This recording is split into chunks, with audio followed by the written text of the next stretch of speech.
We represent a community of entrepreneurial leaders who see business as a way to address social issues such as the lack of female empowerment in our community.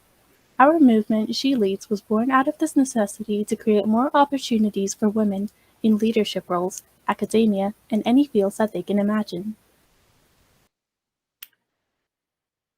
So we are going to start this event off with a land acknowledgement to respectfully recognize the lands and peoples of the Mississaugas of Scugog Island, First Nation, where our university is situated.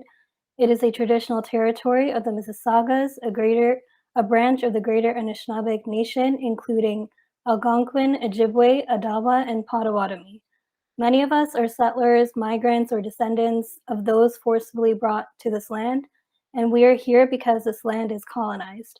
We use the land acknowledgement to respectfully recognize and acknowledge this land is and will continue to be home to Indigenous peoples, and it is important to move forward towards reconciliation together with kindness and respect. And so I encourage you all to take a moment after today's events to look up the history behind the lands that you are situated on. And in the chat, we've added a link to learn more about that, as well as a call to action, which is regarding the Woodland Cultural Center. They're looking for donations to continue maintaining one of the longest standing residential schools in Canada as part of the Save the Evidence campaign. And they will be hosting a virtual public tour tomorrow from 7 to 8:30 p.m. for a fee of $10, and proceeds go towards preservation. And you can consider attending or donating using the link provided in the chat. With respect to this year's topic of mental health, in today's forum, we will be taking a closer look at girlbossing and its effects on women. Our team has worked so hard to make this event possible, and we would like to thank all participants who came out today. We are so excited to share today's agenda, starting with an information session, Q&A, community discussion, and an interactive activity for our audience. So where does the meme of gaslight, gatekeep, girl boss come from? Originating from Tumblr in 2021, the full slogan of gaslight every moment, gatekeep every day, and girl boss beyond words quickly became this generation's live, love, laugh. And it is a slogan to make fun of the gender stereotypes of women to be manipulative and play mind games. And so a spin-off of this became girl bossing too close to the sun. It was referring to overloading oneself to the point of burnout. And so there's also the male equivalent, manipulate, mansplain, and male wife. But what does the term girl boss actually mean? As Christine stated, this term comes up a lot in meme culture, but when it originated, it was a term of empowerment. To be a girl boss meant that you were the kind of woman who could get everything done with minimal effort, especially as it related to female entrepreneurs. This term was popularized by Sophia Amoruso, who founded the fashion company Nasty Gal. She defined the term as whose success is defined in opposition to the masculine business world in which she swims upstream. In the present day, this is seen as a cringeworthy buzzword that is deeply rooted in gendered stereotypes, which heavily promotes non-stop workday. This mentality lends itself to hustle culture, the impulsive need to monetize every aspect of one's day-to-day in effort to keep up with the top 1%. These memes seem to be a way to spin the negative viewpoint into a point of laughter and a way to make fun of past generations of feminism, especially during the BuzzFeed era. So what are some of the side effects of participating in hustle culture? We're going to be focusing on two, which are falling for get-rich-fast schemes and also looking into the mental health impacts. So approximately 60% of those involved in multi-level marketing, or MLMs, are women with an average age of 29 years old. And majority of those who join an MLM are referred to from a friend, who then gets a sign-up kickback. Additionally, the lifestyle has heavy mental health impacts as hustle culture looks to monetize every aspect of one's life, from your hobbies to relationships. And so with that, there becomes no divide between work and personal life. There's always this need to be on, and any showing of like slowing down is a lost profit. And so for those of us working from home during the pandemic, we can start to understand this lack of divide between personal space and workspace. This then often leads to major levels of depression, anxiety, and stress. And stress can lead to emotional problems, panic attacks, major headaches, high blood pressure, and more. Stress lends itself to lower productivity in the long run, and it is just not a sustainable lifestyle. With girlbossing being a meme, how are we now experiencing a spike in hustle culture when they are almost the same thing? The idea of hustle culture is to move away from the negative gender stereotype of she-EO or mompreneurs. The movement of girl boss was supposed to uplift women, but instead separated them from their male counterparts. Therefore, the movement needed a gender-neutral term with little negative connotation: hustle culture. Additionally, social media helped with the transition. From influencers to peers from high school, everyone is posting on social media these days. Everyone seems to have a picture-perfect life with little to no struggle, and if you are struggling, obviously you are doing something wrong. Finally, a recent factor has been the pandemic. With major layoffs, people have much more time on their hands. We see this now as more small online businesses are opening, more podcasts are recorded, and more people try their hands at the influencer lifestyle. So, looking at this quote here, in a world of wealth and social inequality, hustle culture sends a clear message to the disadvantaged. You're poor because you're not working hard enough. This quote brings it back to the root problem of this kind of ideology, where hustle culture fails to recognize that not everyone starts out with the same privileges in life, and thereby disproportionately affecting vulnerable demographics. It's easier to promote hustle culture if you start life out with a trust fund. And so this paints a fraudulent image of what it means to actually be a hustler. For example, every week it seems like a new celebrity is starting out their own business, but here's the thing: they have the capital to hire all aspects of their business without personally being involved with the project. And looking on social media, you wouldn't know the minimal work it takes to be a celebrity with a business, but for small businesses, they understand. Here is a guest speaker from our previous SheTalks, Dr. Karla Dengana Sanju, speaking about the connections between hustle culture and imposter syndrome. These problems do not exist in a vacuum but are interconnected. I'm now at the point where like this is it. I say this to every graduate student of mine. I say this to all of my students now because now I'm finally figuring it out. So clearly, like I'm very late. I hope others can figure this out sooner. But grind culture is toxic, y'all, and it only adds fuel to imposter syndrome.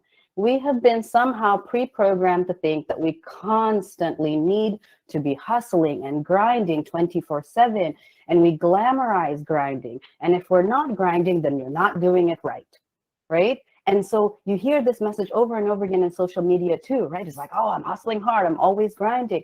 But then like imposter syndrome means that, you see that and you think, man, I'm just not doing enough. So then you push yourself to the point of burnout. When I was in graduate school, I gave myself a stomach ulcer from all the stress. Did I have to do that? Probably not, right? So I look back now and I'm like, if I could talk to the me 10 years ago, I'm just like, girl, don't do that. Like go out with your friends, like, like chill a little bit more. And I did, right? I feel like I had somewhat of a balance, but I would argue and go back to my formal self and say, do more, right? Find a better balance because it's so toxic to do that. So my advice to you is please put all that noise away and actually prioritize rest. Prioritize, your own well-being. And I think we are lucky at Ontario Tech here. We have an amazing student mental health services. We have an amazing campus rec and wellness services, which I'm sure we'll hear about in just a bit. So to me, like, I just want us to start sending out this message that it's okay not to push yourself to the point of like literally like falling apart, right? That, you belong where you are. You are worthy. You've earned exactly where you are today, and you deserve to be here, right? Even if you don't hustle and grind 24/7.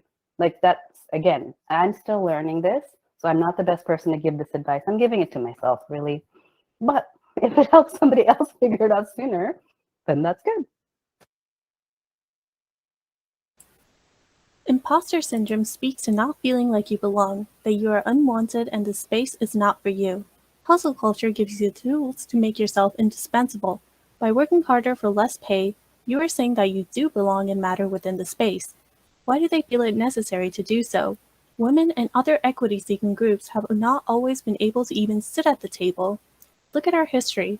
Women weren't even considered persons until 1929, and that is not inclusive of Indigenous, Black, queer, or other equity-seeking groups. To get a seat at the table, these groups have had to work twice as hard for half the pay. This leads to burnout, declining mental health, and lifelong medical issues. And being a student makes it harder to avoid this, as Dr. Karla mentioned in the video. When we look at the concept of toxic productivity, we look at all-nighters, studying until you drop, and how that kind of culture is normalized. And at points, it can feel like studying and being consumed by classwork is a competition rather than a collaborative space or working as a team. And in white, cis male-dominated spaces, equity-seeking groups may feel the need to participate in order to feel accepted. And you have this constant feeling of never being good enough and having to put more effort into your studies to be seen and to be acknowledged. And it is common for those not at the intersection of privilege. In academia, it is a marathon, not a sprint. It is very easy to get lost in papers, lab reports, and assignments, and so forth. But with that, relationships may not get the attention they deserve, and your self-care keeps being pushed off.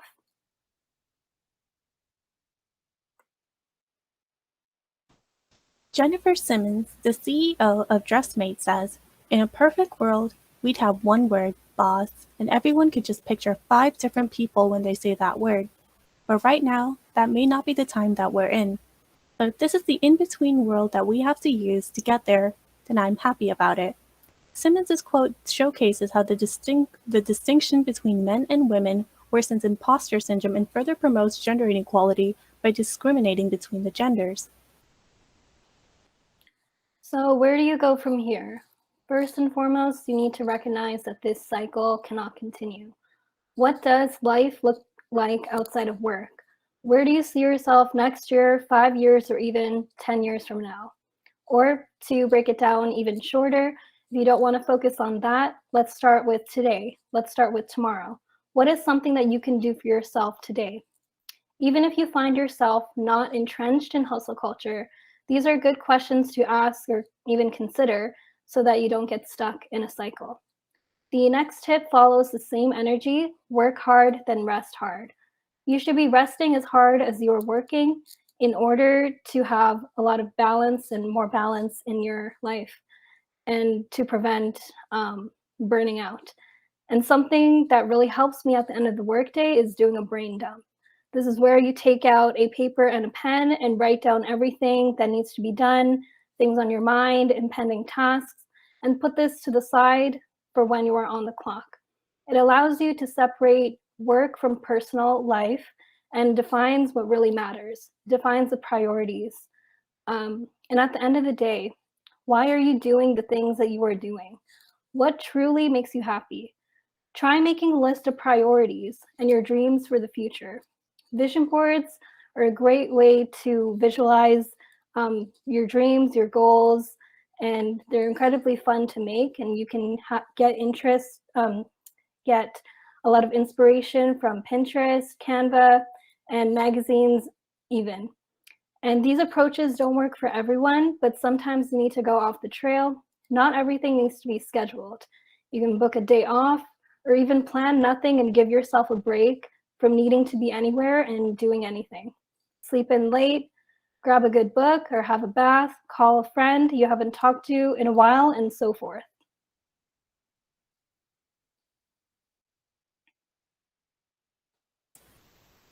This is a period of the presentation where you share any questions that you have regarding the topic, the presentation, or anything regarding girl bossing or hustle culture.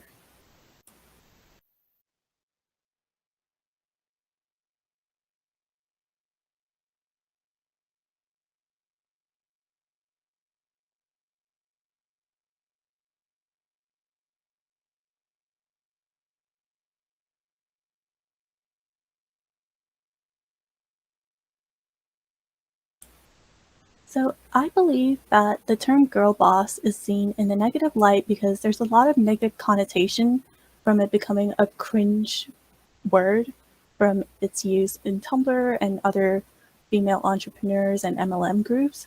Hence, a lot of people, when they hear the word girl boss, they just automatically think of the negative connotations first and foremost. And it also, I think another reason why it's also seen in a negative light is because it kind of just like separates male and female bosses and male and female leaders or any other gender identities and their achievements when there really is no case and it doesn't there's no necessity to discriminate between any gender identity.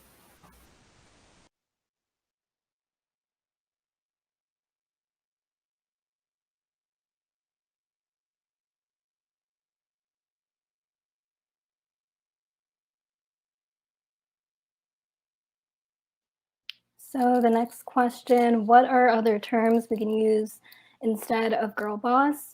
This is not to say that you don't have to eliminate using the word girl boss in your dictionary. You can use it as you please, but to be aware of its history would also be an important thing to consider. But other terms we can use would include boss, leader, team player, just terms that can be neutral to either gender or any equity seeking groups. Um, Sanjana, would you like to add on?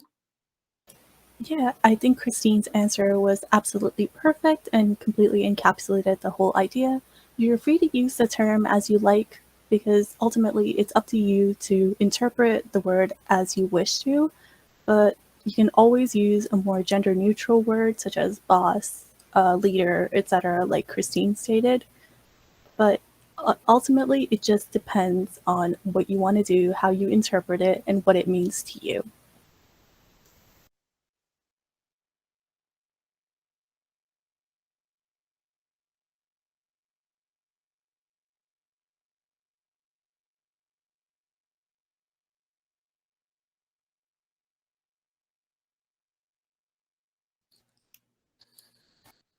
So we have another good question in the chat.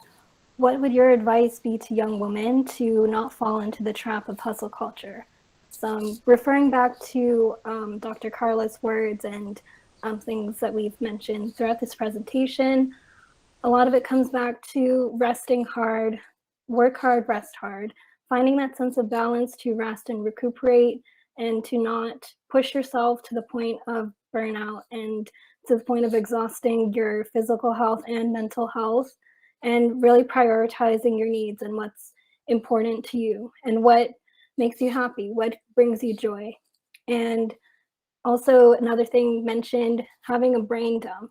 It's really satisfying, but also a great way to declutter what's in your mind and to really list out and put out on a blank piece of paper anything that is worrying you at the moment or any tasks, any assignments, anything on your mind, to just um, have that separate section from your work life and your personal life.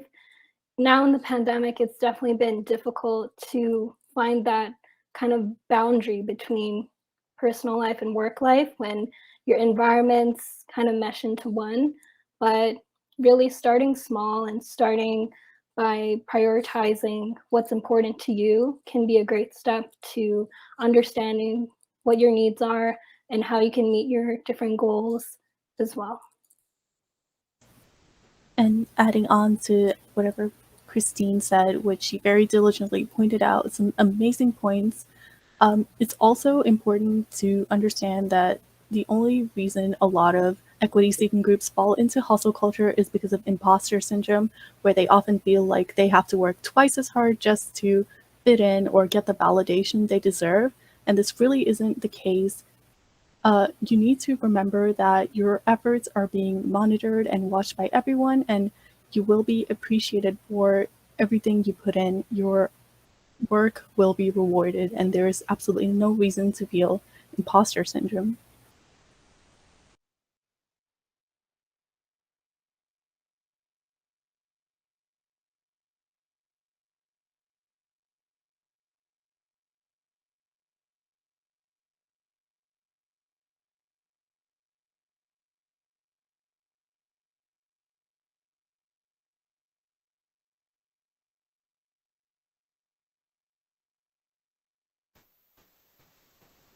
If those are all the questions we have for today, for our interactive activity, we will be using Jamboard. On this website, we can add sticky notes with the answer to each of the questions listed. And to use this website, go to the left-handed side and select the sticky note icon. We will have the link shared in the chat momentarily. And we have a couple of questions and prompts that you can use, which Angelique can tell you more about. Hello, it's me from the future.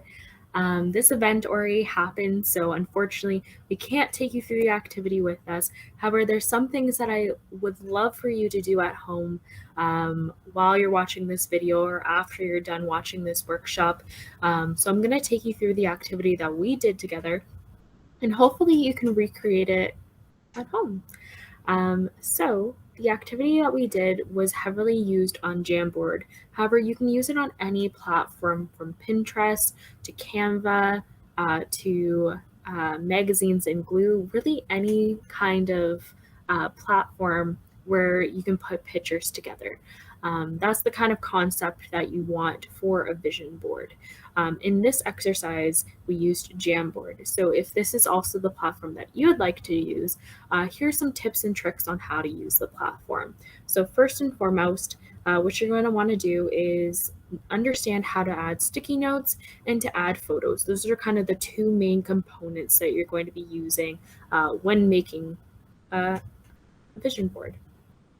So the sticky note feature, the icon looks like a sticky note. You select it and you type whatever it is that you'd like to add to that particular board.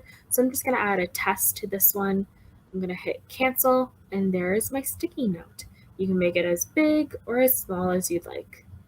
Additionally, you could add images. One of the easiest ways to use this is the Google image search feature. However, you can use any photos that you'd like just by uploading them here. However, the Google search also works very well. So let's say I want a picture of Toronto. Awesome. I select that image, I press insert. And same concept, I can make it as big or as small. Let's say I want it behind the text. I can switch the order by sending it behind, and now I'm able to move it behind the text to add additional features to it. If you're not deciding to use Jamboard, that is a-okay. The mission for your vision board is to really encompass your goals for the future and try to relate them to all aspects of your person, not just professional. As we're talking about hustle culture being toxic, we really want you to focus in on what is it that makes you happy and where can you expand that isn't completely centered on money making. So this is the vision board that I had created as an example for the folks who went through the workshop with us. So in here is a mixture of personal and professional. And I did it in a way that looks like what we call aesthetic. So these photos kind of flow together. There's an informal kind of color palette. And with this, I can easily make it into a screensaver or the lock screen on my phone by making it look cohesive and kind of just generally aesthetic. It gives me an excuse to use it as a background for other things and to have it as a central piece of where I look every day. So on my phone or as my computer screensaver, I'm then looking at these different aspects every day to remind myself on why I'm doing the things I'm doing. So in here, I have various different things, and here's some examples of things you can add to your own. So I had some travel places, some places I would like to travel, that I want to graduate, that I want to write my story and share it with the world, how to drive a car, start working in community development, adopting a pet.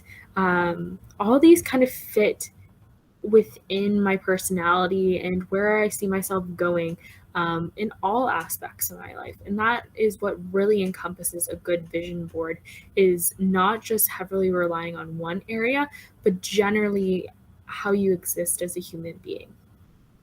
But, I will give it back to Sanjina so then she can finish the presentation. And I really do hope that you take this opportunity to create your own vision boards and have them central in your life somewhere. And yeah, just to echo the comments in the chat, really amazing vision boards. It's nice to see everyone's goals and plans and really nice quotes and images laid out on all the vision boards. And coming back to mental health supports, up on the screen you can see different helplines, apps, and also student mental health supports from Ontario Tech as well. And there's a brief description of what they are and their contact information. And all this information will be emailed to you in a follow-up email as well. But feel free to take a picture if you'd like. And yeah.